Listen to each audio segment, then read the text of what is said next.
ఎవడన్నా సరే నీళ్ళలో మునిగిపోతున్న వ్యక్తులకి చెయ్యి అందజేస్తాం, పైకి లాగుతాం. కానీ ఆక్వా రైతుల కష్టాలకి జగన్ ఒకటే చేశాడు.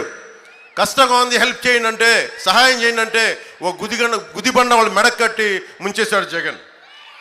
అది ఎలాంటి మన ఇంత మత్స్యశాఖ ఇంత ఆదాయం ఉండి మత్స్యశాఖకి పూర్తి స్థాయి ఫుల్ టైం అధికారం లేడు.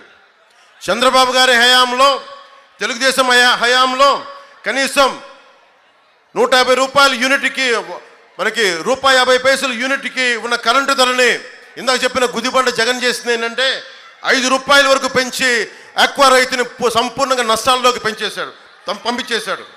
అలాగే మనకి రొయ్య పిల్లల తయారీ, రొయ్య హ్యాచరీస్ని యూనిట్కి ₹8 పెంచేశారు. అలా ఆక్వా పరిశ్రమని ఆధారపడ్డ నరసాపురం, పశ్చిమ గోదావరి జిల్లా